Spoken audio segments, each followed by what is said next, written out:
my friends, and welcome back to my channel. Today is No Tag Tuesday, and this week the questions were thought up by Edie over at Edie's Adventures.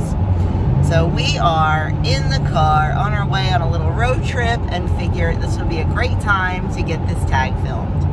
So without further ado, thanks Edie for the questions, and let's get started. And don't forget, click down in the description box below and there's a whole list of channels down there that generally participate in these tags. Go check them out, go see what they have to say, and while you're there, give them a little bit of subscription love. So let's get started on these questions. They are more about me questions.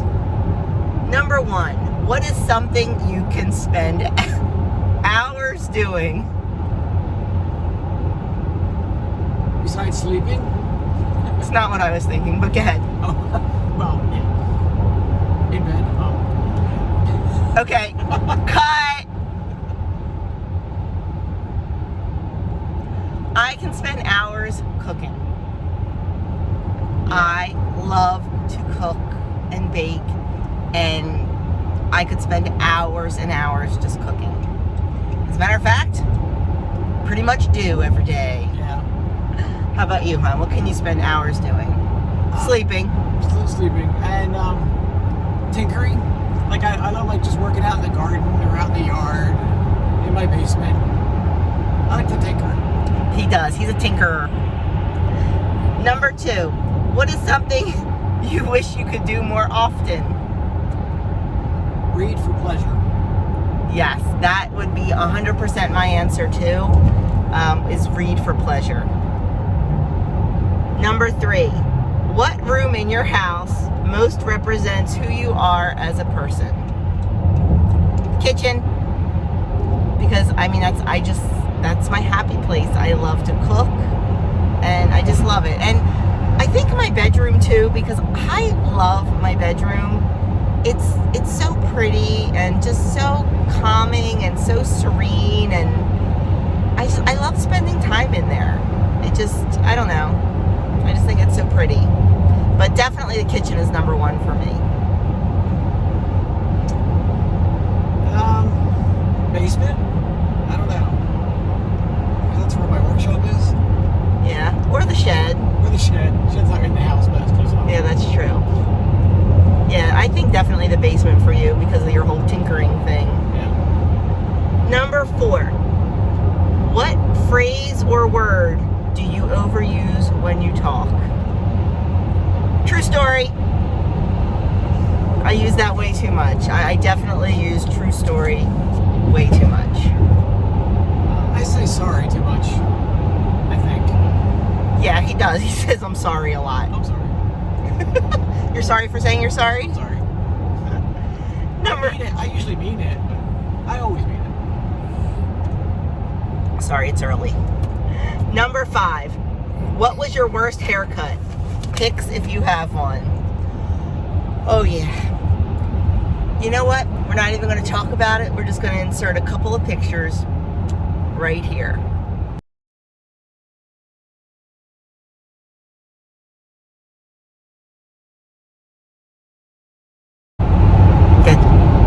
At one point, I was going to one of those like haircuttery kind of places, and I forget which one it was. It wasn't the haircuttery, or maybe it was. I don't remember. And she did a butcher job on me.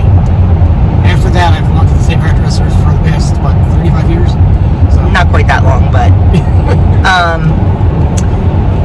that I don't have a picture of that haircut. But let me tell you, back in the '80s, that picture that I put in of Doug, he was sporting the middle part with the little wings, or you know, yeah. So, and you saw my bangs. Number six, what is the most ridiculous thing you have ever purchased? a wedding ring? No, I'm sorry. Just kidding. No, say it. I'm sorry. I don't know how I feel about that. That was a joke, obviously. I know it was a joke. I know. Most ridiculous thing I ever purchased. We don't purchase a lot of ridiculous things. We are pretty, really? we overanalyze purchases to the point of ridiculousness. So we don't really purchase a lot that we find ridiculous. I mean, if I had to think of something, it would probably be some kind of kitchen gadget that I had to have and don't touch. Like those mini dash appliances. Yeah, they're cute and all, but they're not practical. Who's making one waffle? Yeah, no. So that would probably be some sort of kitchen purchase, and I'll go for that, the mini dash things. How about you? What can you think of something? He's worse than I am about purchases. I mean, like, he really... I can't think of one thing that you've purchased that was ridiculous.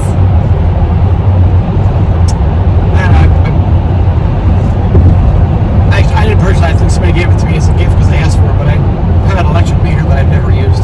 A what? An electric meter, like a... voltage type thing? Yeah, voltage guy. Yeah. Well, I guess that means he doesn't do enough electric work around the house, and I do want some hi-hats put in, so maybe that electric meter will get used. Number 7. What is something you paid too much money for but don't regret it? Oh, that's easy. Yeah, that's easy. The chicken coop. Yeah. We started off, you know, we designed it and built it ourselves, and we thought a $1,000 to $1,200 budget was a good estimate. Well, then, you know, at the height of the lumber, the pandemic hit, and the lumber went sky high, and needless to say, our budget was blown. But I don't regret it even a little bit. Number 8.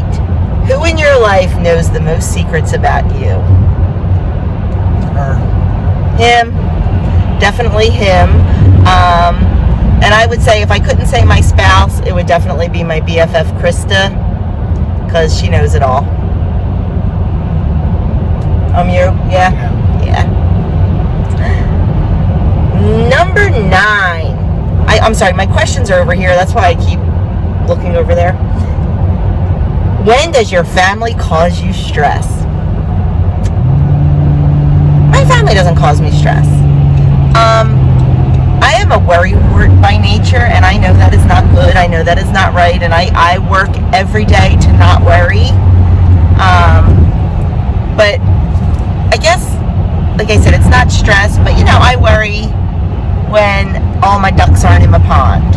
You know, I worry about the boys when they're away at school and they're, you know, out for the night away at school, or, you know, like that kind of stuff. It doesn't cause me stress, but I just worry about my kids. I worry about their happiness. I worry about their futures. But I don't want to say it's stress. It just causes me some worry. And I know I shouldn't worry about that. It's in God's hands, not mine, but it's still that mama instinct to worry. Yeah. Now, you know he's going to say, I cause him stress on a daily basis. Never. Yeah, just when they're not at home. When people aren't, when the family's not at home. More worry than stress. Yeah. Number 10. What is the one thing you have in your house that not many people have? For example, a hidden closet, etc. Well, I'd say chicken coop. The chicken coop. It's not in our house, but the chicken coop. I mean, not everybody has chickens. Now, in about 3 weeks' time, probably, or 4 weeks' time, we will have chickens in our house because we'll have babies, and they'll be in the house for 14 to 16 weeks.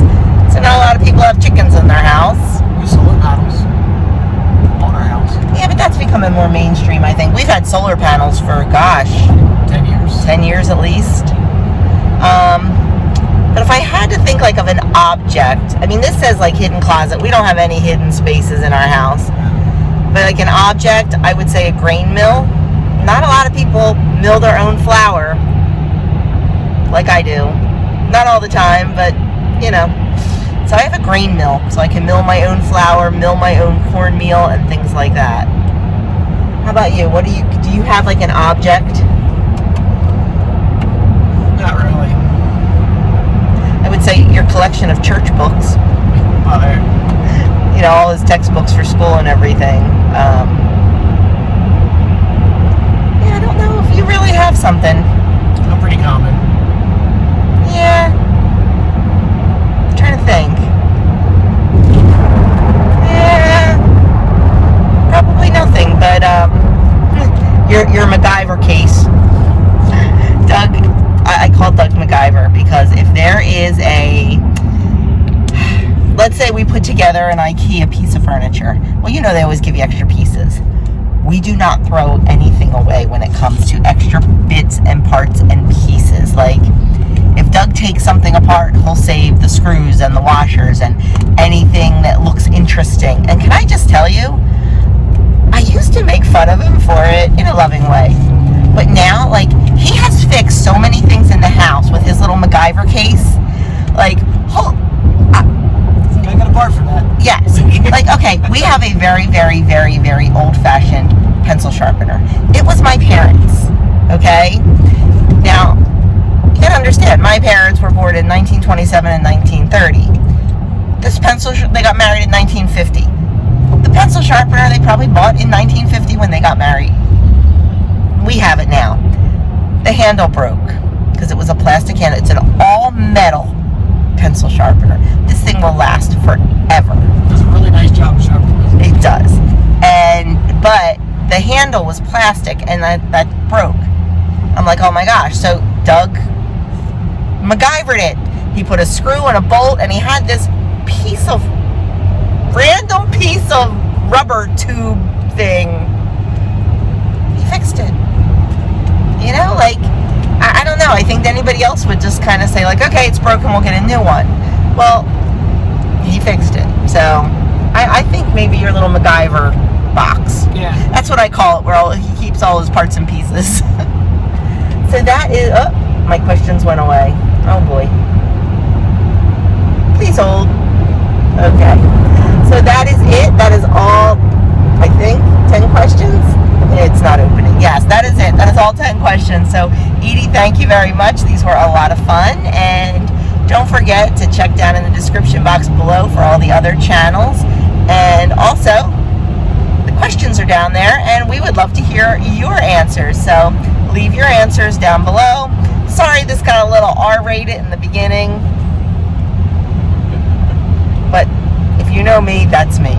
So, I will catch up with all of you in my next video, and happy Tuesday.